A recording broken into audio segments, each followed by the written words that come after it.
Joint ಏನಿದೆ ಅದರಲ್ಲಿ ಒಳಗಡೆ ಒಂದು ಲೈನಿಂಗ್ ಇರುತ್ತೆ, ಕಾರ್ಟಿಲೇಜ್ ಅಂತ ಕರೀತೀವಿ, ಅದು ಸೌದಿರುತ್ತೆ. ಅದು ಎಕ್ಸ್ರೇ ಮಾಡಿದಾಗ ನಮಗೆ ಗೊತ್ತಾಗುತ್ತೆ. ಮೂಳೆ ಬಂದು ಮೂಳೆ ಮೇಲೆ ಪ್ರೆಷರ್ ಕೊಡ್ತಾ ಇರುತ್ತೆ, ಹಾಗಿಂದ ನೋವು ಬರುತ್ತೆ. ಹವಾಮಾನ ಬದಲಾವಣೆ ಆದಾಗ, ಮಳೆ ಜಾಸ್ತಿ ಆಯಿತು ಅಂದಾಗ ಮಂಡಿ ನೋವು ಜಾಸ್ತಿ ಆಗುತ್ತೆ, ಚಳಿಗಾಲದಲ್ಲಿ ನೋವು ಜಾಸ್ತಿ ಆಗುತ್ತೆ. ಇದು ಯಾರಿಗೂ ತೊಂದರೆ ಇದೆ ಅವ್ರಿಗೂ ಬರುತ್ತೆ. ಕೆಲವೊಂದು ಸಾರಿ ನೀವು ಚಿಕನ್ ಗುನ್ಯಾ ಅಂತ ಕೇಳಿರ್ತೀರಿ, ಅದು ಯಾರಿಗೆ ಬಂದಿರುತ್ತೆ ಅವ್ರಿಗೆ ಒಂದು 2 ವರ್ಷ ಚಳಿಗಾಲ ಬರೋ ಅಷ್ಟೊತ್ತಿಗೆ ಮಂಡಿ ನೋವು ಬರುತ್ತೆ. ಏನು ತೊಂದರೆ ಇರೋದಿಲ್ಲ, ಅದು ಆ ವೈರಸ್ ಇಂದ ಇರ್ಬೋದು, ಬೇರೆ ಇನ್ಫ್ಲಮೇಟರಿ ರಿಯಾಕ್ಷನ್ ಅಂತ ಕರಿತೀವಿ, ಅದರಿಂದ ಕೂಡ ಮಂಡಿ ನೋವು ಅವರಿಗೆ ಬರುತ್ತೆ. ಇನ್ಫೆಕ್ಷನ್ಗಳಾಗುತ್ತೆ ಮಂಡಿನಲ್ಲಿ, ಆ ಇನ್ಫೆಕ್ಷನ್ಗಳಾದಾಗೂ ಈ ರೀತಿ ತೊಂದರೆ ಬರುತ್ತೆ. ಬಾಡಿ ವೆಯ್ಟ್ ಜಾಸ್ತಿ ಆದ್ರೂ ಕೂಡ ಮಂಡಿ ನೋವು ಬರುತ್ತೆ ಹೇಳ್ತಾರೆ. ಸೊ ಆ ಕನೆಕ್ಷನ್ಸ್ ಯಾವ ರೀತಿಯಾಗಿರುತ್ತೆ, ಅಂದ್ರೆ ಇಡೀ ದೇಹದ ತೂಕ ಮಂಡಿ ಮೇಲೆ ಬೀಳುತ್ತಾ ಹೇಗೆ ಅಂತ? ಲಾಂಗ್ ಡಿಸ್ಟೆನ್ಸ್ ರನ್ನರ್ಸ್ ಇರ್ತಾರೆ, ಅವರು ಮಸಲ್ನ ಸ್ಟ್ರೆಂಥನಿಂಗ್ ಮಾಡಿಲ್ಲ, ಕಂಡೀಷನಿಂಗ್ ಮಾಡಿಲ್ಲ, ಇದ್ದಕ್ಕಿದ್ದಂಗೆ ಒಂದಿನ ನೀವು ಎದ್ಬಿಟ್ಟು ನಾನು ಓಡ್ತೀನಿ ಅಂತ ಹೋದರೆ ಮಂಡಿ ನೋವು ಬರುತ್ತೆ. ಫ್ಲಾಟ್ ಫೀಟ್ ಅಂತ ಕೇಳಿರ್ತೀರ, ಪಾದ ನಿಂತ್ಕೊಂಡಾಗ ಚಪ್ಪಟೆ ಆಗ್ಬಿಡುತ್ತೆ. ನಾರ್ಮಲಿ ನೀವು ಸೈಡಿಂದ ನೋಡಿದಾಗ ಪಾದದಲ್ಲಿ ಈ ಥರ ಸೈಡಲ್ಲಿ ಹಿಂಗೆ ಆರ್ಚ್ ಥರ ಕಾಣುತ್ತೆ.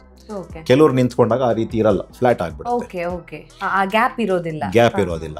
ಅಂಥವರಲ್ಲಿ ಮಂಡಿ ನೋವು ಜಾಸ್ತಿ ಆಗುತ್ತೆ. ಹಾಗಿದ್ರೆ ಈಗ ಹೆಚ್ಚು ನಿಂತ್ಕೊಂಡು ಕೆಲಸ ಮಾಡೋರಿಗೆ, ಹೆಚ್ಚು ಕೂತ್ಕೊಂಡು ಕೆಲಸ ಮಾಡೋರಿಗೆ ರಿಸ್ಕ್ ಇರುತ್ತಾ ಅಂತ ಮಂಡಿ ನೋವಿದ್ದು? ಯಾವ ಕಾರಣದಿಂದ ಮಂಡಿ ನೋವು ಬರುತ್ತೆ ಅನ್ನೋದು ಮುಖ್ಯ ಆಗುತ್ತೆ. ನಾವು ತಗೊಳ್ಳೋಂಥ ಫುಡ್ ಹಾಗೇನೆ ಮಂಡಿ ನೋವಿಗೆ ಏನಾದರೂ ಕನೆಕ್ಷನ್ ಇದೆಯಾ ಡಾಕ್ಟರ್? ಅರ್ಧ ಕೆಲಸ ಸರ್ಜನ್ ಮಾಡ್ತಾರೆ, ಅರ್ಧ ಕೆಲಸ ಪೇಷಂಟ್ ಮಾಡ್ತಾರೆ. ಇಬ್ಬರೂ ಕೋಆಪರೇಟ್ ಮಾಡಿದ್ರೆ ರಿಸಲ್ಟ್ಸ್ ಚೆನ್ನಾಗಿ ಬರುತ್ತೆ. ಈಗಿರುವಂಥ ನಮ್ಮ ಟೆಕ್ನಾಲಜಿ ಏನಿದೆ, ಈಗ ನೀ ರಿಪ್ಲೇಸ್ಮೆಂಟ್ ತಗೊಂಡ್ರೆ ನಮ್ಮಲ್ಲಿ ನಾವು ರೋಬೋಟಿಕ್ಸ್ ಯೂಸ್ ಮಾಡ್ತೀವಿ. ರೋಬೋಟ್ ಯೂಸ್ ಮಾಡಿ ನಾವು ನೀ ರಿಪ್ಲೇಸ್ಮೆಂಟ್ ಮಾಡ್ತೀವಿ. ಇದರಿಂದ ನಿಮಗೆ ಅಡ್ವಾಂಟೇಜ್ ಏನು, ಆ ಓಪನಿಂಗ್ ಏನಿರುತ್ತೆ, ಕಟ್ ಏನು ಮಾಡ್ತೀವಿ ಅದು ಸಣ್ಣದಾಗುತ್ತೆ, ರಿಕವರಿ ಬೇಗ ಆಗುತ್ತೆ.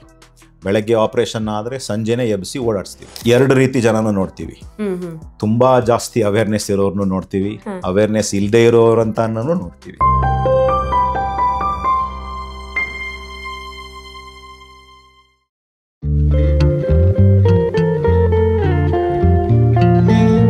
ನಮಸ್ತೆ, ನೀವು ನೋಡ್ತಾ ಇದ್ದೀರಾ ವಿಜಯ ಕರ್ನಾಟಕ. ನಾನು ರಕ್ಷಾ ಕೋಟ್ಯಾನ್. ಇತ್ತೀಚಿನ ದಿನಗಳಲ್ಲಿ ಮಂಡಿ ನೋವು ಅಥವಾ ನೀ ಪೇನ್ ಅನ್ನುವಂಥದ್ದು ಕಾಮನ್ ಆಗಿಬಿಟ್ಟಿದೆ. ಹಾಗಾಗಿ ಮಂಡಿ ನೋವು ಬರಬೇಕು ಅಂತ ಹೇಳಿದ್ರೆ ವಯಸ್ಸು ಆಗಲೇಬೇಕು ಅಂತ ಇಲ್ಲ. ಹಾಗಿದ್ರೆ ಈ ಮಂಡಿ ನೋವು ಬರೋದಕ್ಕೆ ಕಾರಣ ಏನು, ಟ್ರೀಟ್ಮೆಂಟ್ ಆಪ್ಷನ್ಸ್ ಯಾವುದೆಲ್ಲ ಇರುತ್ತೆ, ಇದ್ರ ಬಗ್ಗೆ ಜನರಲ್ಲಿ ಏನಾದರೂ ಮಿತ್ಸ್ ಅಥವಾ ತಪ್ಪು ಕಲ್ಪನೆಗಳೇನಾದರೂ ಇದೆಯಾ, ಎಲ್ಲ ವಿಚಾರದ ಬಗ್ಗೆ ಹೆಚ್ಚಿನ ಮಾಹಿತಿಯನ್ನು ತಿಳಿಸ್ಕೊಡೋದಕ್ಕೆ ಇವತ್ತು ನಮ್ಮ ಜೊತೆ ಇದ್ದಾರೆ doctor Vinuraj, consultant orthopaedic surgeon, Narayana health city, Bangalore. Doctor, ಕಾರ್ಯಕ್ರಮಕ್ಕೆ ಸ್ವಾಗತ. ಡಾಕ್ಟರ್, ಮಂಡಿ ನೋವು ಸೊ ತುಂಬಾ ಜನರಿಗೆ ಇರುವಂತ ಒನ್ ಆಫ್ ದ ಪ್ರಾಬ್ಲಮ್ ಅಂತಲೇ ಹೇಳ್ಬೋದು. ವಯಸ್ಸಾದಾಗ ಮಂಡಿ ನೋವು ಅನ್ನೋಂಥದ್ದು ತುಂಬಾ ಕಾಮನ್ ಆಗಿ ಇದ್ದೇ ಇರುತ್ತೆ.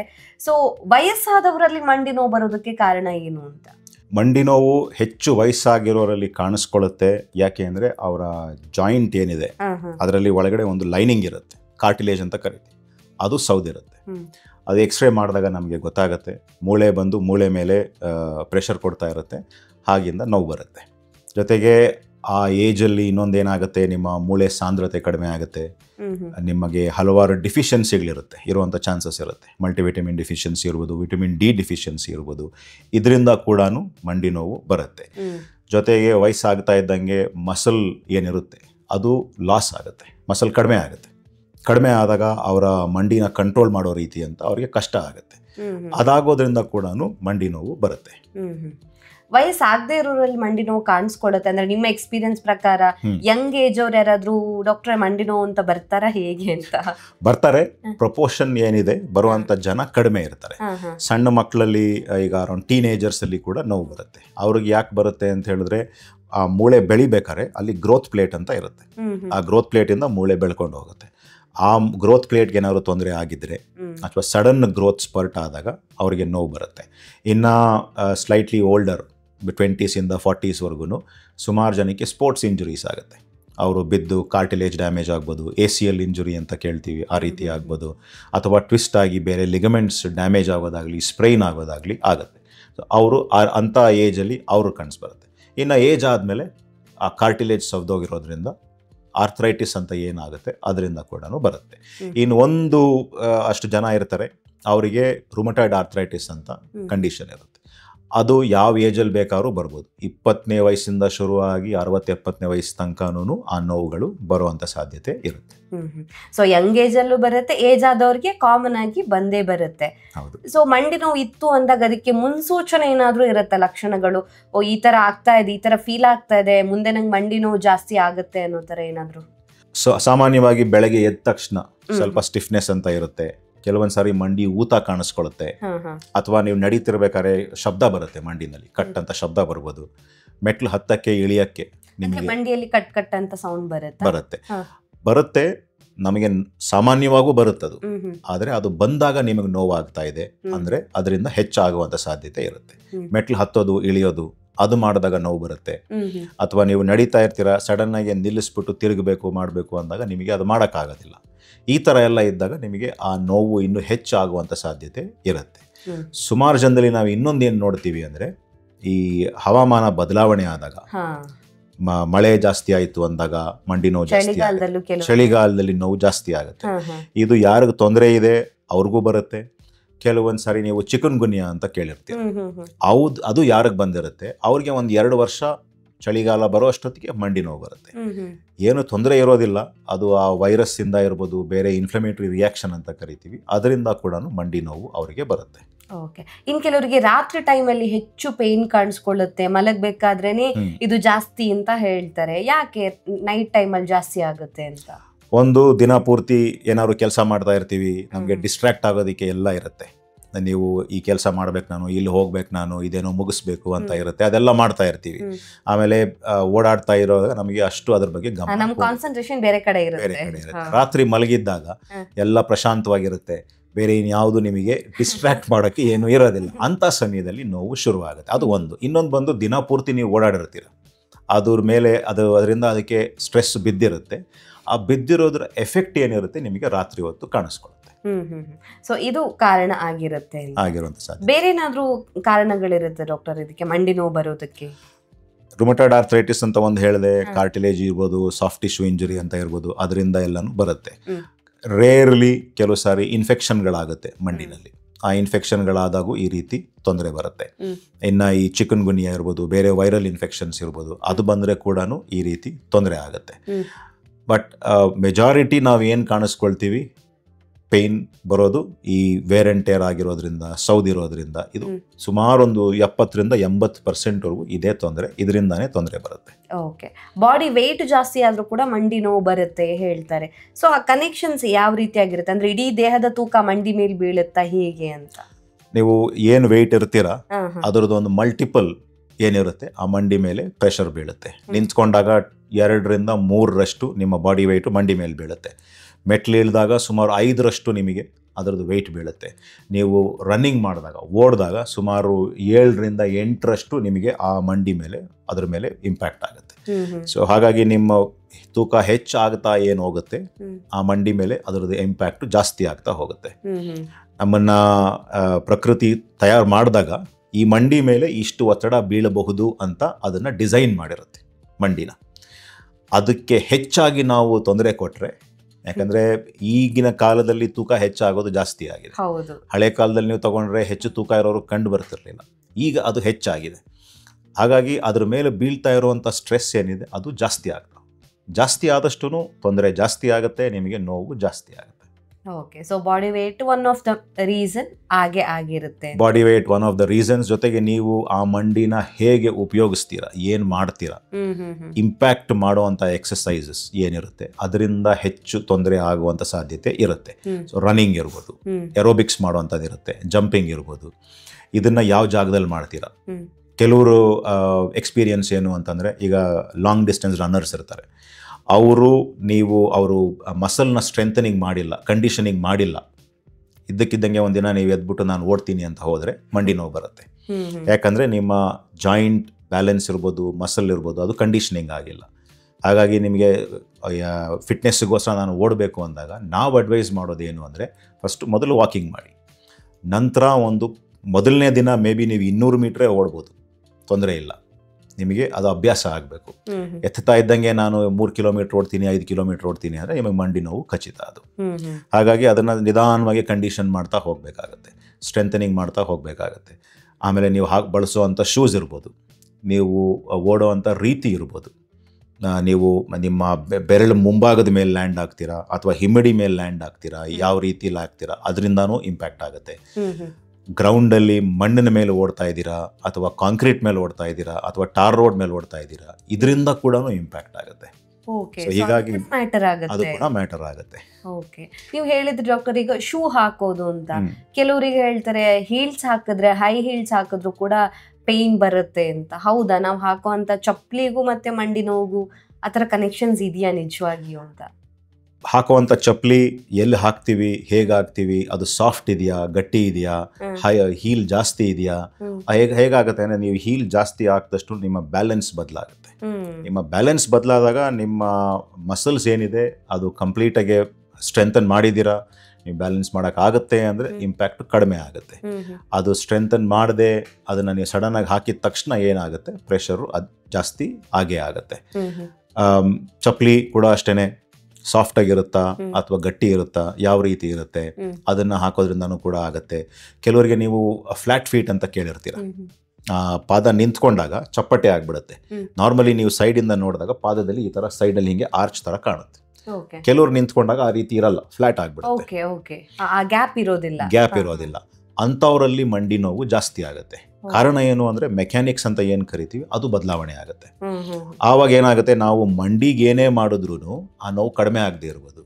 ಯಾವಾಗ ಪಾದದಲ್ಲಿರೋ ತೊಂದರೆಯನ್ನು ಸರಿ ಮಾಡ್ತೀವಿ, ಇದ್ದಕ್ಕಿದ್ದಂಗೆ ಮಂಡಿ ನೋವು ಕೂಡ ಸರಿ ಆಗುವಂತ ಸಾಧ್ಯತೆ ಇರುತ್ತೆ. ಓಕೆ, ಹಾಗಾದ್ರೆ ನಮ್ಮ ಪಾದಕ್ಕೂ ಮಂಡಿಗೂ ಕನೆಕ್ಷನ್ ಇದೆ. ಹೌದು. ಓಕೆ ಓಕೆ ಡಾಕ್ಟರ್, ಈಗ ಮಂಡಿ ನೋವು ಇದ್ದವರು ಬೆಡ್ ರೆಸ್ಟ್ ತಗೋಬೇಕಾಗತ್ತಾ ಅಥವಾ ಜಾಸ್ತಿ ಕೆಲಸ ಮಾಡಬೇಕಾಗತ್ತಾ, ಹೇಗೆ ಅಂತ? ಮಂಡಿ ನೋವು ಇದ್ದಾಗ ಹೆಚ್ಚು ನಿಂತು ಕೆಲಸ ಮಾಡಿದ್ರೆ ಆ ನೋವು ಜಾಸ್ತಿ ಆಗುತ್ತೆ. ಆಮೇಲೆ ಹೆಚ್ಚು ನಿಂತ್ಕೊಂಡ್ರೆ ಮಂಡಿ ಊತ ಬರುತ್ತೆ. ಹಾಗಾಗಿ ನೀವು ಅನ್ಕೊಂಡು ಬೆಡ್ ರೆಸ್ಟ್ ಮಾಡಿದ್ರೆ ಕೂಡ ನಿಮಗೆ ಅಷ್ಟು ಒಳ್ಳೇದಲ್ಲ. ಯಾಕಂದರೆ ಮಸಲ್ಸ್ ಲಾಸ್ ಆಗುತ್ತೆ. ನಿಮ್ಮ ರೊಟೀನ್ ಕೆಲಸ ಮಾಡುವಂಥದ್ದು, ಎದ್ದು ಓಡಾಡುವಂಥದ್ದು ಮಾಡಬಹುದು. ಆದರೆ ಮಂಡಿ ನೋವು ಏನಕ್ಕೆ ಬರ್ತಾ ಇದೆ ಅನ್ನೋದು ಮುಖ್ಯ ಆಗುತ್ತೆ. ಕೆಲವರಿಗೆ ಕಾರ್ಟಿಲೇಜ್ ಡ್ಯಾಮೇಜ್ ಇರುತ್ತೆ, ಕೆಲವರಿಗೆ ಲಿಗಮೆಂಟ್ ಡ್ಯಾಮೇಜ್ ಆಗಿರುತ್ತೆ, ಕೆಲವರಿಗೆ ಫ್ರ್ಯಾಕ್ಚರ್ ಆಗಿರ್ಬೋದು. ಕೆಲವುದರಲ್ಲಿ ನಾವು ರೆಕಮೆಂಡ್ ಮಾಡ್ತೀವಿ, ನೀವು ಬೆಡ್ ರೆಸ್ಟ್ ತೊಗೊಳ್ಳಿ ಅಥವಾ ರೆಸ್ಟ್ ಮಾಡಿ ಅಂತ ಹೇಳ್ತೀವಿ. ಯಾಕಂದರೆ ಮೂಳೆ ಏನಾದರೂ ಕ್ರ್ಯಾಕ್ ಆಗಿದ್ರೆ ಭಾರ ಹಾಕಿ ನಡೆದಾಗ ಅದು ಜರುಗ್ಬೋದು. ಅದು ಜರುಗಿ ಸರಿಯಾಗಿ ಕೂಡ್ಕೊಳ್ಳಿಲ್ಲ ಅಂದರೆ ಲಾಂಗ್ ಟರ್ಮ್ ಮಂಡಿ ನೋವು ಬರುವಂಥ ಸಾಧ್ಯತೆ ಇರುತ್ತೆ. ಆದರೆ ಬರೇ ಜಾಯಿಂಟ್ ಇರಿಟೇಷನ್ ಆಗಿದೆ, ಸ್ವಲ್ಪ ಊತ ಬಂದಿದೆ ಅಂಥ ಸಮಯದಲ್ಲಿ ರೆಸ್ಟ್ ಮುಖ್ಯ. ಆದರೆ ರೆಸ್ಟೇ ಮಾಡೋದಕ್ಕಿಂತ ಸ್ವಲ್ಪ ಓಡಾಟ ಕೂಡ ಮಾಡಬೇಕಾಗುತ್ತೆ. ಹಾಗಿದ್ರೆ ಈಗ ಹೆಚ್ಚು ನಿಂತ್ಕೊಂಡು ಕೆಲಸ ಮಾಡೋರಿಗೆ, ಹೆಚ್ಚು ಕೂತ್ಕೊಂಡು ಕೆಲಸ ಮಾಡೋರಿಗೆ ರಿಸ್ಕ್ ಇರುತ್ತಾ ಅಂತ ಮಂಡಿ ನೋವಿದ್ದು? ರಿಸ್ಕ್ ಇರುತ್ತೆ. ಯಾಕಂದ್ರೆ ನೀವು ನಿಂತ್ಕೊಂಡು ಹೆಚ್ಚು ಮಾಡಿದಷ್ಟು ಆ ಒತ್ತಡ ಏನಿರುತ್ತೆ ಅದು ಜಾಸ್ತಿ ಬೀಳುತ್ತೆ. ಆಮೇಲೆ ಹೆಚ್ಚು ಕುತ್ಕೊಂಡು ಮಾಡಿದಾಗ ಮಂಡಿ ಮಡ್ಚಿ ಕೂತಿರ್ತೀರ, ಅದಕ್ಕೆ ಅದರದ್ದು ಏನು ರೇಂಜ್ ಆಫ್ ಮೂಮೆಂಟ್ ಅಂತ ಕರಿತೀವಿ ಅದು ಆಗ್ತಾ ಇರೋದಿಲ್ಲ. ಆಮೇಲೆ ನೀವು ಕುತ್ಕೊಂಡಾಗ ನಿಮ್ಮ ಮಂಡಿ ಚಿಪ್ ಏನಿದೆ ಅದು ಅದ್ರ ಮೇಲೆ ಪ್ರೆಷರು ಜಾಸ್ತಿ ಬೀಳುತ್ತೆ. ಅದ್ರ ಮೇಲೆ ಪ್ರೆಷರ್ ಜಾಸ್ತಿ ಬಿದ್ದಾಗ ಅದಕ್ಕೆ ಬ್ಲಡ್ ಸಪ್ಲೈ ಅಷ್ಟು ಸುಲಭವಾಗಿ ಆಗೋದಿಲ್ಲ. ಅದರಿಂದ ಕೂಡ ನಿಮಗೆ ನೋವು ಬರುವಂಥ ಸಾಧ್ಯತೆ ಇರುತ್ತೆ. ಮುಖ್ಯವಾಗಿ ಏನು ಅಂದರೆ ನಮ್ಮ ಬಾಡಿ ಬಿಲ್ಟ್ ಇರೋದು ಯಾವ ರೀತಿ ಇದೆ ಅಂತ ಹೇಳಿದ್ರೆ ಅದು it is built for movement. ಚಲನೆ ಮಾಡೋದಕ್ಕೆ ನಮಗೆ ಸಿಕ್ಕಿರೋದು. ನಾವು ಚಲನೆ ಮಾಡದೆ ಒಂದೇ ಕಡೆ ಕುತ್ಕೊಂಡು ಒಂದೇ ರೀತಿ ಕುತ್ಕೊಂಡಿದ್ರೆ ಅದಕ್ಕೆ ಅದರ ಮೇಲೆ ಅದರ ಪರಿಣಾಮ ಬೇರೆ ಬೀಳುತ್ತೆ. ಓಕೆ, ಯಾವಾಗ ಹಾಸ್ಪಿಟಲ್ಗೆ ಹೋಗಲೇಬೇಕಾಗತ್ತೆ, ಮನೆಯಲ್ಲೇ ಸುಮ್ಮನೆ ಕೂರಬಾರ್ದು ಅಂತ? ಯಾವ ಒಂದು ವಾರ್ನಿಂಗ್ ಸೈನ್ಸ್ ಅನ್ನು ನೆಗ್ಲೆಕ್ಟ್ ಮಾಡಬಾರ್ದು ಅಂದರೆ? ಮಂಡಿ ನೋವು ನಿಮಗೆ ಸಿಂಪಲ್ ಮನೆ ಮದ್ದು, ನಿಮ್ಮ ಹತ್ರ ಒಂದು ಕ್ರೀಮ್ ಇರುತ್ತೆ, ಹಚ್ತೀರಾ, ಸ್ವಲ್ಪ ಐಸ್ ಪ್ಯಾಕ್ ಇಡ್ತೀರಾ, ಅಥವಾ ಒಂದು ಸಿಂಪಲ್ ಪೇನ್ ಕಿಲ್ಲರ್ ನೀವು ಮುಂಚೆ ತೊಗೊಂಡಿರೋಂಥ ಪೇನ್ ಕಿಲ್ಲರ್ ತೊಗೋತೀರಾ, ಅದರಿಂದ ನೋವು ಕಡಿಮೆ ಆಗಲಿಲ್ಲ. ಅಥವಾ ಮಂಡಿ ತುಂಬ ಊತ ಬಂದಿದೆ ಅಥವಾ ಜ್ವರ ಬಂದಿದೆ, ಮಂಡಿ ಮುಟ್ಟಿದ ತಕ್ಷಣ ಬಿಸಿ ಅಂತ ಅನ್ನಿಸ್ತಾ ಇದೆ, ಅಥವಾ ನಿಮಗೆ ಮಂಡಿ ಮೇಲೆ ನಡೆಯೋಕ್ಕೆ ಆಗ್ತಾ ಇಲ್ಲ, ಆ ರೀತಿ ಎಲ್ಲ ತೊಂದರೆ ಆದಾಗ ನೀವು ಹಾಸ್ಪಿಟ್ಲಿಗೆ ಹೋಗಬೇಕಾಗತ್ತೆ. ಯಾಕಂದರೆ ಒಳಗಡೆ ಬೇರೆ ಏನಾದರೂ ತೊಂದರೆ ಇದೆಯಾ, ಕೆಲವೊಂದು ಸಾರಿ ಸಣ್ಣ ಫ್ರ್ಯಾಕ್ಚರ್ ಇರ್ಬೋದು, ಇನ್ಫೆಕ್ಷನ್ ಇರ್ಬೋದು, ಇದ್ಯಾವುದಾದ್ರೂ ಇದ್ದರೆ ಈ ರೀತಿ ನೋವು ಕಡಿಮೆ ಆಗದೇ ಇರ್ಬೋದು. ಅಂಥ ಸಮಯದಲ್ಲಿ ಹಾಸ್ಪಿಟ್ಲಿಗೆ ಹೋಗೋದು ಮುಖ್ಯ ಆಗುತ್ತೆ. ಓಕೆ, ಒಂದು ವೇಳೆ ಪ್ರಾಪರ್ ಟೈಮಿಗೆ ಟ್ರೀಟ್ ಮಾಡಿಲ್ಲ ಅಂದರೆ ಪ್ರಾಬ್ಲಮ್ ಉಂಟಾಗುತ್ತಾ? ಅಂದರೆ ಬೇರೆ ಏನಾದರೂ ಪ್ರಾಬ್ಲಮ್ ಸ್ಟಾರ್ಟ್ ಆಗುತ್ತಾ, ಹೇಗೆ ಅಂತ? ಯಾವ ಕಾರಣದಿಂದ ಮಂಡಿ ನೋವು ಬರುತ್ತೆ ಅನ್ನೋದು ಮುಖ್ಯ ಆಗುತ್ತೆ. ಆರ್ಥರೈಟಿಸಿಂದ ಬಂತು ಅಂದರೆ ಅದನ್ನು ನಾವು ಟ್ರೀಟ್ ಮಾಡಿದ್ರು ಅದು ಏನು ಮುಂದುವರಿಬೇಕು ಆರ್ಥರೈಟಿಸ್ಸು ಹಾಗೆ ಮುಂದುವರ್ಕೊಂಡು ಹೋಗುತ್ತೆ ಅದು. ಅಥವಾ ನಿಮಗೆ ಲಿಗಮೆಂಟ್ ಡ್ಯಾಮೇಜ್ ಆಗಿದೆ, ಅದಕ್ಕೆ ಟ್ರೀಟ್ ಮಾಡಲಿಲ್ಲ, ನೀವು ಮತ್ತೆ ನಿಮ್ಮ ರೊಟೀನ್ ಮಾಡಿದ್ರಿ, ರನ್ನಿಂಗ್ ಮಾಡೋಕ್ಕೆ ಹೋದ್ರು, ಬೇರೆ ಆ್ಯಕ್ಟಿವಿಟಿ ಮಾಡಿದ್ರು, ಮಂಡಿದೇನಿದೆ ಸ್ಟೆಬಿಲಿಟಿ ಅನ್ನೋದು ಇರೋದಿಲ್ಲ. ನೀವು ಸಡನ್ನಾಗಿ ಓಡಕ್ಕೆ ಹೋದಾಗ, ನಿಂತ್ಕೊಂಡಾಗ ನಿಮಗೆ ಅದರಲ್ಲಿ ಬಲ ಇಲ್ಲ ಅಂತ ಅನಿಸುತ್ತೆ. ಅಂಥದನ್ನು ನೆಗ್ಲೆಕ್ಟ್ ಮಾಡಿದ್ರೆ ಮುಂದೆ ಹೋಗ್ತಾ ಹೋಗ್ತಾ ಅದರದ್ದು ಡ್ಯಾಮೇಜ್ ಜಾಸ್ತಿ ಆಗ್ತಾ ಹೋಗುತ್ತೆ. ಅಥವಾ ಯಾವುದೇ ರೀತಿ ಆರ್ಥ್ರೈಟಿಸ್ ಇದೆ, ರುಮಟಾಯ್ಡ್ ಆರ್ಥ್ರೈಟಿಸ್ ಇರ್ಬೋದು, ಬೇರೆ ಬೇರೆ ರೀತಿಯಾದ ಆರ್ಥ್ರೈಟಿಸ್ ಬರುತ್ತೆ. ಇಂಥ ಸಮಯದಲ್ಲಿ ಅದಕ್ಕೆ ತಕ್ಕನಂಥ ಟ್ರೀಟ್ಮೆಂಟ್ ತೊಗೊಳ್ಳದೆ ಹೋದರೆ ಅದು ನಿಮಗೆ ಕಡಿಮೆ ಆಗೋದಿಲ್ಲ. ಅಥವಾ ನಾನು ಹೇಳ್ದಂಗೆ ಮಂಡಿ ಸಡನ್ನಾಗಿ ಊತ ಬಂದಾಗ ನೀವು ಅದನ್ನು ನೆಗ್ಲೆಕ್ಟ್ ಮಾಡ್ತೀರಾ, ಅದು ಏನಕ್ಕೆ ಬಂದಿದೆ ಅಂತ ತಿಳ್ಕೊಳ್ಳೋದು ಮುಖ್ಯ ಆಗುತ್ತೆ. ನಾವು ತಗೊಳ್ಳೋಂಥ ಫುಡ್ ಹಾಗೇನೆ ಮಂಡಿ ನೋವಿಗೆ ಏನಾದರೂ ಕನೆಕ್ಷನ್ ಇದೆಯಾ ಡಾಕ್ಟರ್? ಕೆಲವೊಂದು ರಿಸರ್ಚ್ ಪ್ರಕಾರ ವಿಟಮಿನ್ ಡಿ ಏನಿದೆ ಅದು ಮುಖ್ಯ. ವಿಟಮಿನ್ ಡಿ ಲೆವೆಲ್ ಕಡಿಮೆ ಇರೋರಲ್ಲಿ ಮಂಡಿ ನೋವು ಜಾಸ್ತಿ ಬರುತ್ತೆ ಅಂತ ಕೆಲವರು ನೋಡಿದ್ದಾರೆ. ಹಾಗಾಗಿ ಸಿಮಿಲರ್ಲಿ ಮಂಡಿ ನೋವಿರೋರಿಗೆ ವಿಟಮಿನ್ ಡಿ ಕೊಟ್ಟರೆ ಅದು ಕಡಿಮೆ ಆಗುತ್ತೆ ಅಂತ ಕೂಡ ನೋಡಿದ್ದಾರೆ. ಹಾಗಾಗಿ ವಿಟಮಿನ್ ಡಿ ಒಂದು ಮುಖ್ಯ. ಈಗ ಸುಮಾರು ಕಡೆ ಕೇಳ್ತೀರಾ ನೀವು, ನೀವಿಗೆ ಒಂಥರ ರಾಮಬಾಣ ಇದ್ದಂಗೆ, ಯಾವುದೇ ನೋವು ಬರ್ತಿದ್ರು ವಿಟಮಿನ್ ಡಿ ಕಡಿಮೆ ಆಗಿರ್ಬೋದು ತಗೊಳ್ಳಿ ಅಂತ ಹೇಳ್ತಾರೆ. ಅದು ನಿಜಾನ ಇಲ್ವಾ? ಸುಮಾರು ರಿಸರ್ಚ್ ನಡೀತಾ ಇದೆ ಇದ್ರ ಬಗ್ಗೆ, ಸುಮಾರು ಅದು ಸರಿ ಅಂತ ಕೂಡ ನಮಗೆ ಗೊತ್ತಾಗಿದೆ. ಇಷ್ಟುವರೆಗೂ ಯಾಕೆ ಕಾಣಿಸ್ತಿರ್ಲಿಲ್ಲ? ಯಾಕಂದರೆ ಇದುವರೆಗೂ ನಾವು ಹೊರಗಡೆ ಇರ್ತಾ ಇದ್ವಿ, ಹೊರಗಡೆ ಕೆಲಸ ಮಾಡ್ತಾ ಇದ್ವಿ, ಅವರು ಫಾರ್ಮಿಂಗ್ ಮಾಡ್ತಾ ಇರೋದಿರ್ಬೋದು, ಬೇರೆ ಒಂದು ಕೆಲಸ ಮಾಡೋದಿರ್ಬೋದು, ಹೊರಗಡೆ ಇರ್ತಾ ಇದ್ವಿ. ಹೊರಗಡೆ ಇದ್ದಾಗ ಬಿಸಿಲಿನಲ್ಲಿ ಬಾಡಿ ವಿಟಮಿನ್ ಡಿ ಪ್ರೊಡಕ್ಷನ್ ಮಾಡುತ್ತೆ. ಅದು ಮಾಡಿದಾಗ ಲೆವೆಲ್ ಮೇಂಟೈನ್ ಆಗುತ್ತೆ. ನಾವು ಒಳಗಡೆನೇ ಇದ್ದು, ದಿನಾಪೂರ್ತಿ ಒಳಗಡೆ ಇದ್ದು ಬಿಸಿಲಿಗೆ ಹೋಗದೆ ಹೋದರೆ, ಬಿಸಿಲಿಗೆ ಹೋದಾಗ ಸನ್ಸ್ಕ್ರೀನ್ ಹಾಕೋತಾರೆ, ಕವರ್ ಮಾಡ್ಕೋತಾರೆ, ಹಾಗೆ ಮಾಡ್ಕೊಂಡಾಗ ವಿಟಮಿನ್ ಡಿ ಪ್ರೊಡಕ್ಷನ್ ಆಗೋದಿಲ್ಲ. ಹಾಗಾಗಿ ಅದರದ್ದು ಇಂಪಾರ್ಟೆನ್ಸ್ ಏನಿದೆ ನಮಗೆ ಈಗ ಗೊತ್ತಾಗ್ತಾ ಹೋಗ್ತಾ ಇದೆ. ಜೊತೆಗೆ ನಿಮ್ಮ ಪ್ರೋಟೀನ್ ಇಂಟೇಕ್ ಇರ್ಬೋದು, ಮಲ್ಟಿವಿಟಮಿನ್ ಇಂಟೇಕ್ ಇರ್ಬೋದು, ಟ್ರೇಸ್ ಎಲಿಮೆಂಟ್ಸ್ ಇರ್ಬೋದು, ನಮ್ಮ ಆಹಾರ ಏನಿದೆ ನಮ್ಮ ಆರೋಗ್ಯಕ್ಕೆ ತುಂಬಾ ಮುಖ್ಯ. ಆಹಾರನ ನಾವು ಮದ್ದಿನಂತೆ ತಿನ್ನಬೇಕು, ಇಲ್ಲದೆ ಹೋದರೆ ಮದ್ದೇ ಆಹಾರ ಆಗಿಬಿಡುತ್ತೆ. ಹೌದು, ಡೆಫಿನೆಟ್ಲಿ. ಟೆಸ್ಟ್ ಯಾವ ರೀತಿಯಾಗಿರುತ್ತೆ ಡಾಕ್ಟರ್ ಮಂಡಿ ನೋವಿನ ಬಗ್ಗೆ ತಿಳ್ಕೊಳ್ಳೋದಕ್ಕೆ? ಈಗ ನೀವು ಹೇಳಿದ್ರಿ ಕೆಲವೊಂದು ಸತಿ ತುಂಬ ಸಿವಿಯರ್ ಆಗಿರ್ಬೋದು, ಬೇರೆ ಏನಾದರೂ ಇಶ್ಯೂಸ್ ಆಗಿರ್ಬೋದು ಅಂತ. ಸೊ ಅಲ್ಲಿ ಎಕ್ಸಾಕ್ಟ್ಲಿ ಏನಾಗಿದೆ ಅನ್ನೋದನ್ನ ತಿಳ್ಕೊಬೇಕು ಅಂದರೆ ಟೆಸ್ಟ್ ಯಾವ್ದು ಮಾಡ್ತೀರಾ ಅಂತ?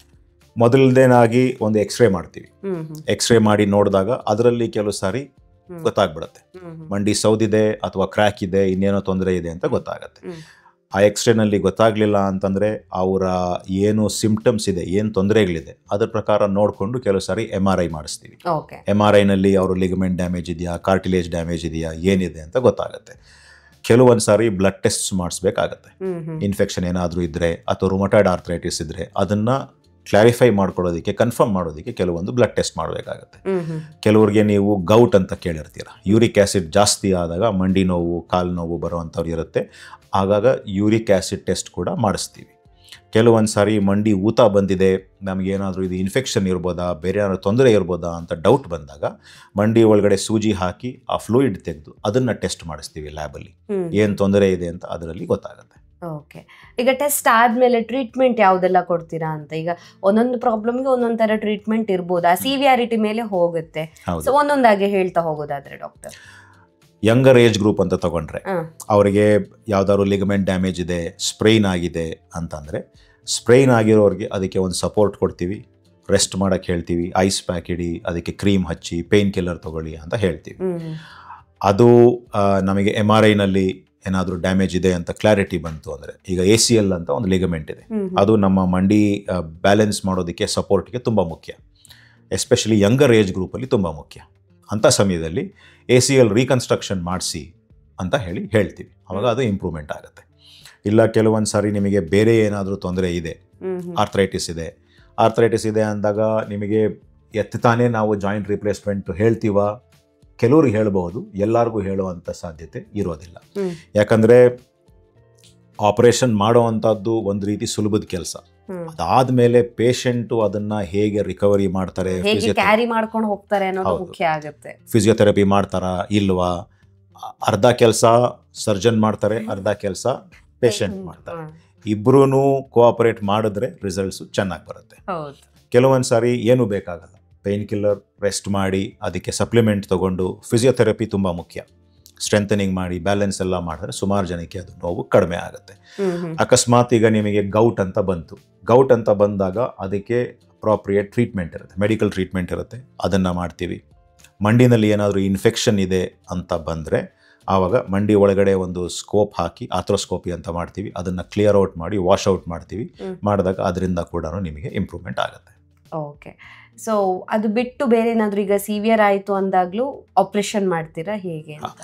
ನಿಮಗೆ ಆರ್ಥರೈಟಿಸ್ ಅನ್ನೋದು ಹೆಚ್ಚಾಗಿದೆ, ಮಂಡಿ ಸೌದೋಗಿದೆ, ಮೂಳೆ ಮೇಲೆ ಉಜ್ತಾ ಇದೆ ಅನ್ನೋ ಸಮಯದಲ್ಲಿ ನೀ ರಿಪ್ಲೇಸ್ಮೆಂಟ್ ಅಂತ ಮಾಡ್ತೀವಿ. ತುಂಬಾನೇ ಸಕ್ಸಸ್ಫುಲ್ ಆಪರೇಷನ್.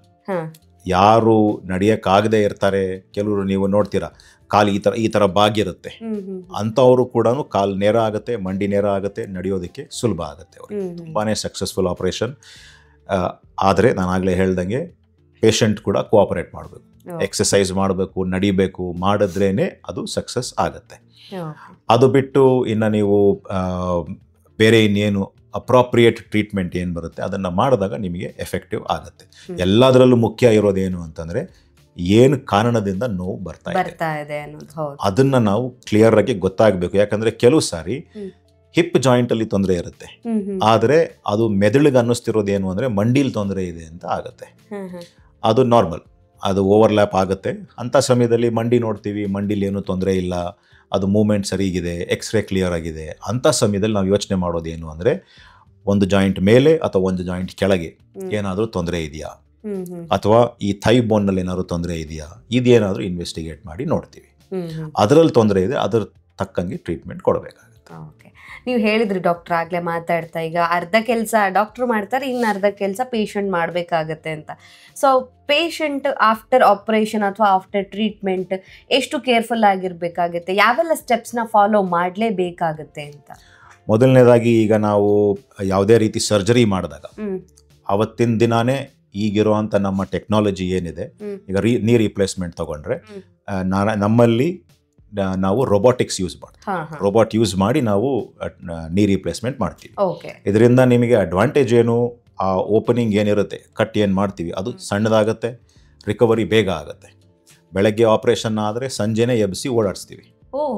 ಸೊ ಹಾಗಾಗಿ ಪೇಷಂಟ್ಗೆ ಒಂದು ಕಾನ್ಫಿಡೆನ್ಸ್ ಬರುತ್ತೆ, ನಾನು ಸರಿ ಹೋಗ್ತೀನಿ ಅನ್ನೋಂಥ ಕಾನ್ಫಿಡೆನ್ಸ್ ಬರುತ್ತೆ. ಆಮೇಲೆ 2 ದಿನದಲ್ಲಿ ಮನೆಗೆ ಕಳಿಸ್ತೀವಿ. ಅವರು ಆ ಸಮಯದಲ್ಲಿ ನಮ್ಮ ಡಿಸ್ಚಾರ್ಜ್ ಆಗೋಕ್ಕೆ ಮುಂಚೆ ಫಿಸಿಯೋಥೆರಪಿಸ್ಟು ಎಕ್ಸಸೈಸಸ್ ಹೇಳ್ಕೊಟ್ಟಿರ್ತಾರೆ, ದಿನಕ್ಕೆ ಇಷ್ಟು ಸಾರಿ ಮಾಡಬೇಕು, ಹೀಗೆ ಮಾಡಬೇಕು ಅಂತ ಎಕ್ಸಸೈಸ್ ಹೇಳ್ಕೊಟ್ಟಿರ್ತಾರೆ. ಅದು ಅವ್ರು ಹೇಳ್ಕೊಟ್ಟ ರೀತಿಯಲ್ಲಿ ಮಾಡಬೇಕಾಗುತ್ತೆ. ಹೆಚ್ಚು ಮಾಡಬಾರ್ದು, ಕಡಿಮೆನೂ ಮಾಡಬಾರ್ದು. ಕಡಿಮೆ ಮಾಡಿದ್ರೆ ಏನಾಗುತ್ತೆ, ಸ್ಟಿಫ್ನೆಸ್ ಆಗುತ್ತೆ, ಊತ ಜಾಸ್ತಿ ಆಗುತ್ತೆ. ಹೆಚ್ಚು ಮಾಡಿದ್ರೆ ನಾನು ನೋವು ಕಡಿಮೆ ಆಗಿದೆ, ನಾನು ಹೆಚ್ಚು ಮಾಡ್ತೀನಿ ಅಂತ ಹೋದಾಗ ನಿಮ್ಮ ಟಿಶ್ಯೂಸ್ ಏನಿರುತ್ತೆ, ಲಿಗಮೆಂಟ್ಸು, ಮಸಲ್ಸ್ ಏನಿರುತ್ತೆ, ಅದು ಪೂರ್ತಿ ರಿಕವರ್ ಆಗಿರಲ್ಲ. ಹಾಗಾಗಿ ನೀವು ಹೆಚ್ಚು ಮಾಡೋಕ್ಕೆ ಹೋದಾಗ ಅದು ಸಪೋರ್ಟ್ ಮಾಡಲ್ಲ, ನೀವು ಬೀಳುವಂಥ ಸಾಧ್ಯತೆ ಇರುತ್ತೆ. ಬಿದ್ದಾಗ ಏನಾಗುತ್ತೆ, ಡ್ಯಾಮೇಜ್ ಜಾಸ್ತಿ ಆಗುವಂಥ ಚಾನ್ಸಸ್ ಇರುತ್ತೆ. ಆ ಸಮಯದಲ್ಲಿ ನೀವು ಯಾವ ರೀತಿ ಡೈರೆಕ್ಷನ್ಸ್ ಕೊಟ್ಟಿರ್ತೀವಿ, ಎಷ್ಟು ಮೂವ್ಮೆಂಟ್ ಮಾಡಬೇಕು, ಎಷ್ಟು ಎಕ್ಸಸೈಸ್ ಮಾಡಬೇಕು, ಯಾವಾಗ ಮಾತ್ರೆ ತೊಗೋಬೇಕು, ಅದನ್ನು ನೀವು ಪಾಲಿಸ್ತಾ ಹೋದರೆ ರಿಕವರಿ ನಮ್ಮ ಎಕ್ಸ್ಪೆಕ್ಟೆಡ್ ಲೈನ್ಸ್ ಹೇಗಿರುತ್ತೆ ಹಾಗೆ ರಿಕವರ್ ಆಗ್ತಾ ಹೋಗುತ್ತೆ. ಓಕೆ. ಸೊ ಪೇಷಂಟ್ ಸೈಡಿಂದ ಎಫರ್ಟ್ ತುಂಬಾನೇ ಮುಖ್ಯ. ಅದಕ್ಕೇನೆ ನಾವು ನೀ ರಿಪ್ಲೇಸ್ಮೆಂಟ್ ಅಂತ ಬಂದಾಗ ಅದಕ್ಕೋಸ್ಕರ ಸೆಪರೇಟ್ ಕೌನ್ಸಿಲಿಂಗ್ ಮಾಡ್ತೀವಿ. ಅವರನ್ನು ಕೂರಿಸ್ಕೊಂಡು ಆಪರೇಷನ್ ಏನು ಮಾಡ್ತೀವಿ ನಾವು, ಹಿಂದೆ ಮಾಡಿರೋ ಅಂಥ ಪೇಷಂಟ್ಗಳದ್ದು ಕೆಲವು ಎಕ್ಸ್ರೇ ತೋರಿಸ್ತೀವಿ. ಕೆಲವೊಂದು ಪೇಷಂಟ್ಸ್ಗಳು ಅವರಾಗವರೇ ಬಂದು ನಮ್ಗೆ ಹೇಳಿರ್ತಾರೆ, ನನಗೆ ಇದರಿಂದ ಸಹಾಯ ಆಗಿದೆ, ಈ ಸಹಾಯ ಬೇರೆಯವ್ರಿಗೂ ಆಗಬೇಕು ಅಂತೇಳಿ ಅವರೇ ಹೇಳಿರ್ತಾರೆ. ಅಂಥ ವಿಡಿಯೋಸನ್ನು ತೋರಿಸ್ತೀವಿ. ರಿಕವರಿ ನೀವು ಏನೇನು ಎಕ್ಸ್ಪೆಕ್ಟ್ ಮಾಡ್ಬೋದು, ಮುಂಚೆ ಹೇಗಿತ್ತು, ಬಿಫೋರ್ ಆಫ್ಟರ್ ಅನ್ನೋದು ಅದನ್ನು ತೋರಿಸ್ತೀವಿ. ರಿಕವರಿ ಆದಾಗ ನೀವು ಏನೇನು ಎಕ್ಸ್ಪೆಕ್ಟ್ ಮಾಡ್ಬೋದು ಅನ್ನೋವಂಥದ್ದನ್ನು ಕೂರಿಸ್ಕೊಂಡು, ನಮ್ಮಲ್ಲೊಬ್ಬರು ಕೌನ್ಸಿಲರ್ ಇದ್ದಾರೆ, ನಮ್ಮ ಸರ್ಜನ್ ಇರ್ತೀವಿ, ಎಲ್ಲರೂ ಒಂದು ಅರ್ಧ ಮುಕ್ಕಾಲು ಗಂಟೆ ಅದನ್ನು ಎಕ್ಸ್ಪ್ಲೈನ್ ಮಾಡ್ತೀವಿ. ತಿರ್ಗಾ ಅವರಿಗೆ ಒಂದು ಬ್ರೋಷರ್ ಕೊಡ್ತೀವಿ, ಆಮೇಲೆ ಫೋಟೋಗ್ರಾಫ್ಸ್ ತೋರಿಸ್ತೀವಿ, ವಿಡಿಯೋಸ್ ತೋರಿಸ್ತೀವಿ. ಯಾಕಂದರೆ ಇದೆಲ್ಲ ಮಾಡೋದಕ್ಕೆ ಕಾರಣ ಏನು ಅಂದರೆ, ಸರ್ಜರಿ ಮಾಡಿಸ್ಕೊಳ್ಳೋದು ಸುಲಭ ಇರ್ಬೋದು, ಅದಾದಮೇಲೆ ಮಾಡೋದಿದೆಯಲ್ಲ ಅದು ತುಂಬ ಮುಖ್ಯ ಆಗುತ್ತೆ. ಅವ್ರು ಅದನ್ನು ಅರ್ಥ ಮಾಡಿಕೊಂಡು ನಾನು ಇದು ಮಾಡಬೇಕು, ಇಷ್ಟು ನನ್ನಿಂದ ಎಕ್ಸ್ಪೆಕ್ಟೇಷನ್ ಇದೆ ಅಂತ ಗೊತ್ತಿದ್ರೆ ಸಕ್ಸಸ್ಫುಲ್ಲಾಗಿ ನಡೆಯುತ್ತೆ. ಓಕೆ.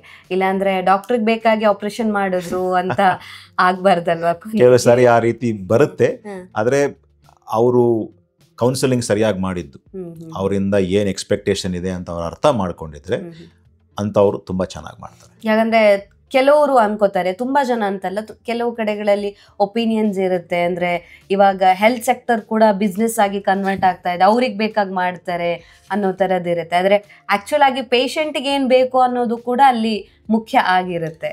ನಮ್ಮ ಡಿಪಾರ್ಟ್ಮೆಂಟಲ್ಲಿ, ನಮ್ಮ ಹಾಸ್ಪಿಟ್ಲಲ್ಲಿ we call it a patient centred care. ಈಗ ಆಪರೇಷನ್ನು ಮಾಡಬೇಕಾ ಬೇಡವಾ ಅಥವಾ ಯಾವ ರೀತಿ ಆಪರೇಷನ್ ಮಾಡಬೇಕು ಅನ್ನೋದು ಸರ್ಜನ್ದಿರ್ಬೋದು. ಎಲ್ಲದಕ್ಕಿಂತ ಮುಖ್ಯವಾಗಿರೋದು ಏನು ಅಂತಂದರೆ, ಈಗ ನಾನು ಪೇಷಂಟ್ನ ನೋಡಿದೆ, ಇದೇ ತೊಂದರೆ ಅಂತ ಗೊತ್ತಾಯಿತು.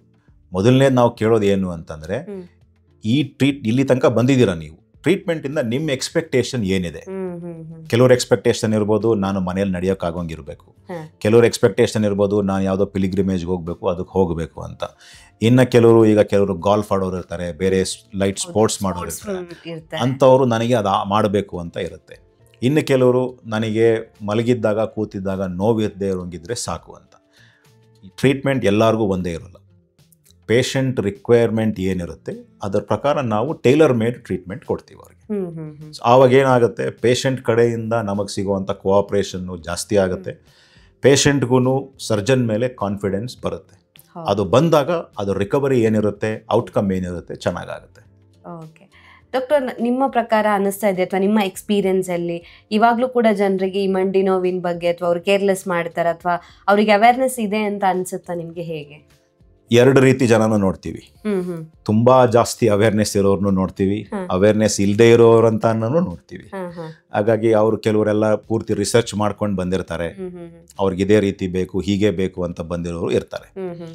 ಆ ರೀತಿ ಇರೋದನ್ನ ನಾವು ಪ್ರಾಕ್ಟಿಕಲ್ ಆಗಿ ಅವ್ರಿಗೆ ಎಕ್ಸ್ಪ್ಲೇನ್ ಮಾಡುವಂಥದ್ದು ಒಂದು. ಇನ್ನು ಕೆಲವರು ಅವರಿಗೆ ಏನೂ ಅವೇರ್ನೆಸ್ ಇರಲ್ಲ, ಅವರಿಗೆ ನೀ ರಿಪ್ಲೇಸ್ಮೆಂಟ್ ಮಾಡಿದ್ರೆ ನಾನು ನಡೆಯೋಕ್ಕಾಗಲ್ಲ ಈ ರೀತಿ ನೋಡಿರ್ತಾರೆ. ಯಾರೋ ಒಬ್ಬರು ಅವ್ರ ರಿಲೇಟಿವಲ್ಲಿ ಯಾರೋ ಒಬ್ಬರು ಮಾಡಿರ್ತಾರೆ, ಅವ್ರಿಗೆ ಸಕ್ಸಸ್ ಆಗಿರಲ್ಲ ಅಂತ ನೋಡಿರ್ತಾರೆ. ಅದನ್ನು ನೋಡ್ಬಿಟ್ಟು ಭಯ ಆಗಿರುತ್ತೆ. ಅದಕ್ಕೋಸ್ಕರ ನಮ್ಮ ಕೌನ್ಸಿಲಿಂಗಲ್ಲಿ ನಾವೇನು ಮಾಡ್ತೀವಿ, ಕೆಲವು ಸಾರಿ ಅವರಿಗೆ ನಾವು ಪ್ರೀವಿಯಸ್ ಸಕ್ಸಸ್ ಸ್ಟೋರೀಸ್ ಏನಿದೆ, ಪೇಷಂಟ್ಸ್ ಏನು ವಿಡಿಯೋ ಕೊಟ್ಟಿದ್ದಾರೆ ನಮಗೆ ಅಂಥದನ್ನು ತೋರಿಸ್ತೀವಿ. ಅವರಿಗೆ ತೋರಿಸಿ ಎಲ್ಲ ಮಾಡಿದಾಗ ಅವ್ರಿಗೂ ಒಂದು ರೀತಿ ಕಾನ್ಫಿಡೆನ್ಸ್ ಬರುತ್ತೆ, ನಾನಿದು ಮಾಡಿಸಿದ್ರೆ ನಾನು ಸರಿ ಹೋಗ್ತೀನಿ ಅಂತ. ಆ ಕಾನ್ಫಿಡೆನ್ಸ್ ಬರೋದು ತುಂಬ ಮುಖ್ಯ. ಆ ಕಾನ್ಫಿಡೆನ್ಸ್ ಇಲ್ಲ ಅಂತಂದ್ರೆ ನಾವು ಏನೇ ಕೆಲಸ ಮಾಡಿದ್ರು ರಿಸಲ್ಟ್ ಚೆನ್ನಾಗಿ ಬರಲ್ಲ. ಹೌದು ಡೆಫಿನೆಟ್ಲಿ. ಮಿತ್ಸ್ ಏನಾದರೂ ಇದೆಯಾ ಡಾಕ್ಟರ್ ನಿಮಗೆ ಗೊತ್ತಿರೋ ಹಾಗೆ? ಜನರು ಬಂದು ಮಾತಾಡ್ಬೇಕಾದ್ರೆ ಅವ್ರು ಮಾತಾಡೋ ರೀತಿಯಲ್ಲಿ ನಿಮ್ಗೆ ಏನಾದರೂ ಅನ್ಸುತ್ತಾ ಮಿತ್ಸ್ ಇದೆ ಇವಾಗಲೂ, ಅಥವಾ ಮಿಸ್ಕನ್ಸೆಪ್ಷನ್ ಇದೆ ಮಂಡಿ ನೋವಿನ ಬಗ್ಗೆ ಅಥವಾ ಜಾಯಿಂಟ್ ಪೇನ್ ಬಗ್ಗೆ ಅಂತ? ಜಾಯಿಂಟ್ ಪೇನ್ ಬಗ್ಗೆ ಸರ್ಜರಿ ಅಡ್ವೈಸ್ ಮಾಡಿದ್ರೆ, ನಾನು ಆಪರೇಷನ್ ಮಾಡಿಸಿದ್ರೆ ನನಗೆ ಜೀವನ ಪರ್ಯಂತ ನೋವು ಹಾಗೆ ಕಂಟಿನ್ಯೂ ಆಗುತ್ತೆ ಅನ್ನೋಂಥದ್ದು ಒಂದಿರುತ್ತೆ. ಇನ್ನೊಂದು, ನಾನು ಸುಮಾರು ಕೆಲಸ ಈಗೇನು ಮಾಡ್ತಾ ಇದ್ದೀನಿ ಅದು ಮಾಡೋಕ್ಕಾಗಲ್ಲ, ಆಫ್ಟರ್ ಟ್ರೀಟ್ಮೆಂಟ್ ಮಾಡೋಕ್ಕಾಗಲ್ಲ ಅಂತ. ನಮ್ಮಲ್ಲಿ ನಾವು ಕೆಲವೊಂದೇ ಹೇಳ್ತೀವಿ, ನೀ ರಿಪ್ಲೇಸ್ಮೆಂಟ್ ಮಾಡಿದ್ಮೇಲೆ ನೆಲದ ಮೇಲೆ ಕೂರಕ್ಕಾಗಲ್ಲ, ಕಾಲು ಮಡ್ಚಿ ನೀವು ಕೂರಕ್ಕಾಗಲ್ಲ, ಮಂಡಿ ಊರಿ ಏನಾದ್ರು ಮಾಡೋದಕ್ಕೆ ನಿಮಗೆ ಕಷ್ಟ ಆಗುತ್ತೆ ಅಂತ ಹೇಳ್ತೀವಿ. ಅದು ಬಿಟ್ಟು ಮಿಕ್ಕಿದ್ದೆಲ್ಲ ಕೆಲಸಗಳು, ಅವರು ರೊಟೀನ್ ಕೆಲಸಗಳು, ಮನೇಲಿ ಮಾಡುವಂಥದ್ದು, ನಡೆಯುವಂಥದ್ದು ಎಲ್ಲ ಮಾಡ್ಬೋದು. ಅಂದ್ರೆ ಇಂಡಿಯನ್ ಟಾಯ್ಲೆಟ್ ಅಲ್ಲೆಲ್ಲ ಕೂರಕ್ಕಾಗತ್ತ? ಅದು ಕೂರಕ್ಕಾಗಲ್ಲ. ಇಂಡಿಯನ್ ಟಾಯ್ಲೆಟ್ ಅಲ್ಲಿ ಕೂರಕ್ಕಾಗಲ್ಲ, ನೆಲದ ಮೇಲೆ ಕೂರಕ್ಕಾಗಲ್ಲ, ರನ್ನಿಂಗ್ ಮಾಡೋದಾಗ್ಲಿ ಅಥವಾ ಟ್ರೆಡ್ಮಿಲ್ ಅಲ್ಲಿ ಓಡೋದಾಗ್ಲಿ ಅದು ಮಾಡೋದಕ್ಕೆ ಬರೋದಿಲ್ಲ. ಅದು ಬಿಟ್ಟು ಮಿಕ್ಕಿದ್ದೆಲ್ಲ ರೀತಿನಲ್ಲಿ ಮಾಡ್ಬೋದು, ನಾರ್ಮಲ್ ಲೈಫ್ನ ಲೀಡ್ ಮಾಡ್ಬೋದು. ಈ ತರ ಇರೋವಂಥ ಕೆಲವೊಂದು ಮಿಸ್ಕನ್ಸೆಪ್ಷನ್ಸ್ನ ಕ್ಲಿಯರ್ ಮಾಡ್ತೀವಿ ನಾವು ಅವ್ರು ಬಂದಾಗ. ಸೊ ಮುಂಚೆನೆ ಹೇಳಿದ್ರೆ ಬೆಸ್ಟ್, ಅವ್ರಿಗೆ ಹೇಳಿರ್ಬೇಕು. ಯಾಕಂದ್ರೆ ಅವ್ರ ಎಕ್ಸ್ಪೆಕ್ಟೇಷನ್ ಏನಿರುತ್ತೆ, ನಾನು ರೀಪ್ಲೇಸ್ಮೆಂಟ್ ಮಾಡಿದ್ರೆ ನನ್ನ ನಾರ್ಮಲ್ ಮಂಡಿ ಹೇಗಿತ್ತು ಅದೇ ರೀತಿ ಆಗ್ಬಿಡ್ತೀನಿ, ನಾನು ಕೆಳಗೆ ಕೂರಕ್ಕಾಗುತ್ತೆ, ಇಂಡಿಯನ್ ಟಾಯ್ಲೆಟಲ್ಲಿ ಕೂರಕ್ಕಾಗುತ್ತೆ, ಎಲ್ಲ ನಾರ್ಮಲ್ ಆಗಿಬಿಡುತ್ತೆ ಅನ್ನೋಂಥ ಎಕ್ಸ್ಪೆಕ್ಟೇಷನ್ ಇರುತ್ತೆ. ಅದನ್ನು ನಾವು ಅವರಿಗೆ ಹೇಳ್ತೀವಿ, ನಿಮಗೆ ಯಾವುದು ಮಾಡ್ಬೋದು ಯಾವುದು ಮಾಡೋಕ್ಕಾಗೋದಿಲ್ಲ. ಅದಾದಮೇಲೆ ಪೇಷಂಟ್ ಸೆಂಟರ್ಡ್ ಕೇರ್ ಅಂತ ಹೇಳಿದ್ರೋದ್ರಿಂದ ಅವರು ನಿರ್ಧಾರ ಮಾಡ್ತಾರೆ, ನನಗೆ ನೀವು ಇದು ಮಾಡೋಕ್ಕಾಗೋದಿಲ್ಲ ಅಂತ ಹೇಳ್ತಾ ಇದ್ದೀರಾ, ಅದರಿಂದ ನನಗೆ ಇದು ಬೇಡ, ಅಥವಾ ನೀವು ಇದೆಲ್ಲ ಮಾಡೋಕ್ಕಾಗುತ್ತೆ ಅಂತೀರಾ, ಹಾಗಾಗಿ ನಾನು ಒಪ್ಕೋತೀನಿ, ಇದನ್ನು ಮಾಡಿಸ್ತೀನಿ ಅಂತ ಹೇಳ್ತಾರೆ. ಓಕೆ ಡಾಕ್ಟರ್, ಮಂಡಿ ನೋವಿನ ಬಗ್ಗೆ ಕೊನೆಯದಾಗಿ ಏನು ಹೇಳಕ್ಕೆ ಇಷ್ಟಪಡ್ತೀವಿ, ಅಥವಾ ಪ್ರಿವೆಂಟ್ ಮಾಡೋದಕ್ಕೆ ಏನಾದರೂ ಟಿಪ್ಸ್ ಇದೆಯಾ ಹೇಗೆ ಅಂತ? ಪ್ರಿವೆಂಟ್ ಮಾಡೋದಕ್ಕೆ, ನೋವು ಬಂದಾಗ ಸಿಂಪಲ್ ಟ್ರೀಟ್ಮೆಂಟಿಂದ ನಿಮಗೆ ನೋವು ಕಡಿಮೆ ಆಗಲಿಲ್ಲ ಅಂದರೆ ಅದಕ್ಕೆ ಪ್ರೊಫೆಷ್ನಲ್ ಒಪಿನಿಯನ್ ತಗೊಳ್ಳೋ ಅಂಥದ್ದು ಮುಖ್ಯ. ಯಾವ ಏಜ್ನಲ್ಲಿ ನೋವು ಬರ್ತಾ ಇದೆ, ಏನು ಕಾರಣದಿಂದ ನೋವು ಬರ್ತಾ ಇದೆ, ಅದನ್ನು ನೋಡಿಕೊಂಡು ಅದರ ತಕ್ಕಂತೆ ಟ್ರೀಟ್ಮೆಂಟ್ ತಗೊಳ್ಳೋದು ಎಷ್ಟು ಮುಖ್ಯನೋ, ಆ ಟ್ರೀಟ್ಮೆಂಟ್ನ ಅದರ ಲಾಜಿಕಲ್ ಕನ್ಕ್ಲೂಷನ್ ತನಕ ತೊಗೊಂಡು ಹೋಗೋದು ಅಷ್ಟೇ ಮುಖ್ಯ ಆಗಿದೆ. ಇನ್ವೆಸ್ಟಿಗೇಷನ್ಸ್ ಕೆಲವಿಂದ ನಮಗೆ ಸಹಾಯ ಆಗುತ್ತೆ, ಯಾಕಂದರೆ ಆ ಇನ್ವೆಸ್ಟಿಗೇಷನ್ಸ್ ನೋಡಿಕೊಂಡು ನಿಮಗೆ ಯಾವ ರೀತಿಯಾದ ಚಿಕಿತ್ಸೆ ಕೊಡ್ಬೋದು ಅಂತ ನಾವು ಡಿಸೈಡ್ ಮಾಡ್ಬೋದು. ನೀ ರಿಪ್ಲೇಸ್ಮೆಂಟ್ ಅಂತ ನಿಮಗೇನಾದರೂ ಅಡ್ವೈಸ್ ಮಾಡಿದ್ರೆ, ನಿಮ್ಮ ಸ್ಯಾಟಿಸ್ಫ್ಯಾಕ್ಷನ್ ಆಯಿತು ಅಂದರೆ ಮಾಡಿಸೋದ್ರಿಂದ ತುಂಬ ಉಪಯೋಗ ಆಗುತ್ತೆ. ಯಾಕಂದರೆ ಇದು ಸಾಕಷ್ಟು ಸಕ್ಸಸ್ಫುಲ್ ಆಪ್ರೇಷನ್. ಸುಮಾರು ಜನಕ್ಕೆ ಅವರು ನಡೆಯೋಕ್ಕಾಗದೇ ಇರುವಂಥವ್ರು, ಮಂಡಿ ಬಾಗಿ ನಡೀತಾ ಇರುವಂಥವ್ರು, ಅವ್ರಿಗೆಲ್ಲರೂ ಈ ಸರ್ಜರಿ ಮಾಡಿಸಿರೋದ್ರಿಂದ ಸಾಕಷ್ಟು ಸಹಾಯ ಆಗಿದೆ. ನೋಡಿ, ನೀವು ಟ್ರೀಟ್ಮೆಂಟ್ ತೊಗೊಳಕ್ಕೆ ಮುಂಚೆ ನೀವು ಹೋಗಿ ಸರ್ಜನ್ನ ನೋಡಿ ಮಾತಾಡಿ ಅವ್ರು ಏನು ಹೇಳ್ತಾರೆ ನೋಡಿಕೊಂಡು ಅದ್ರ ಬಗ್ಗೆ ಟ್ರೀಟ್ಮೆಂಟ್ ತೊಗೊಂಡ್ರೆ ಸಾಕಷ್ಟು ಸಹಾಯ ಆಗುತ್ತೆ. ಓಕೆ. ಮಂಡಿ ನೋವಿಗೆ ಎಣ್ಣೆ ಹಚ್ಚಿ ಕೆಲವರು ಬಿಸಿನೀರು ಹಾಕಿ ವಾಶ್ ಮಾಡ್ತಾರೆ, ಆ ಥರ ಎಲ್ಲ ಮಾಡಬಹುದಾ ಹೇಗೆ ಅಂತ? ಬಿಸಿನೀರು ಹಾಕಿದ್ರೆ ಆ ಮಂಡಿ ಊತ ಜಾಸ್ತಿ ಆಗುವಂಥ ಸಾಧ್ಯತೆ ಇರುತ್ತೆ. ಯಾಕಂದರೆ ಮಂಡಿ ನೋವು ಬಂದಿರೋದು ಕಾರಣ ಏನಾಗಿರುತ್ತೆ ಅಂದರೆ ಒಳಗಡೆ ಬ್ಲಡ್ ಸಪ್ಲೈ ಜಾಸ್ತಿ ಆಗಿರುತ್ತೆ. ಕೆಲವೊಂದು ಸಾರಿ ಮಂಡಿ ಊತ ಬಂದಿರುತ್ತೆ. ಅಂಥ ಸಮಯದಲ್ಲಿ ನೀವು ಬಿಸಿನೀರು ಹಾಕಿದಾಗ ನಿಮಗೆ ಆರಾಮ್ ಅನ್ನಿಸ್ಬೋದು, ಆಮೇಲೆ ಒಳಗಡೆ ಬ್ಲಡ್ ಸಪ್ಲೈ ಜಾಸ್ತಿ ಆಗಿ ಊತ ಜಾಸ್ತಿ ಆಗುವಂಥ ಸಾಧ್ಯತೆ ಇರುತ್ತೆ.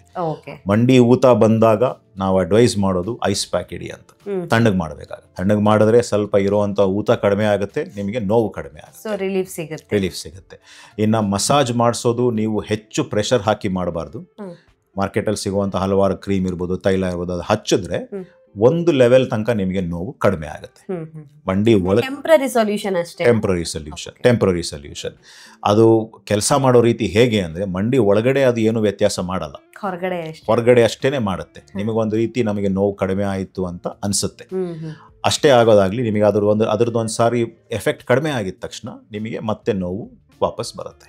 Okay, thank you so much doctor. ನಮ್ಮ ಇವತ್ತಿನ ಕಾರ್ಯಕ್ರಮದಲ್ಲಿ ನೀ ಪೇಯ್ನ ಬಗ್ಗೆ, ಮಂಡಿ ನೋವಿಗೆ ಯಾವ ರೀತಿಯಾದಂಥ ಟ್ರೀಟ್ಮೆಂಟ್ ಆಪ್ಷನ್ಸ್ ಇದೆ, ಸೊ ಮಿಸ್ಕನ್ಸೆಪ್ಷನ್ ಏನಿದೆ, ಮಿತ್ಸ್ ಏನಿದೆ, ಜನರಲ್ಲಿ ಭಯ ಏನಿತ್ತು, ಸೊ ಯಾವೆಲ್ಲ ತಪ್ಪು ಕಲ್ಪನೆಗಳಿದ್ದದ್ದು ಅದು ತಪ್ಪು, ಯಾವುದು ಸರಿ ಅನ್ನೋದನ್ನು ತುಂಬ ಚೆನ್ನಾಗಿ ತಿಳಿಸ್ಕೊಟ್ಟಿದ್ದೀರಾ. Thank you so much. Thank you. ನಮ್ಮ ಇವತ್ತಿನ ಕಾರ್ಯಕ್ರಮದಲ್ಲಿ ಮಂಡಿ ನೋವಿನ ಬಗ್ಗೆ ಹೆಚ್ಚಿನ ಮಾಹಿತಿಯನ್ನು ಡಾಕ್ಟರ್ ನಮಗೆ ತಿಳಿಸ್ಕೊಟ್ಟಿದ್ದಾರೆ.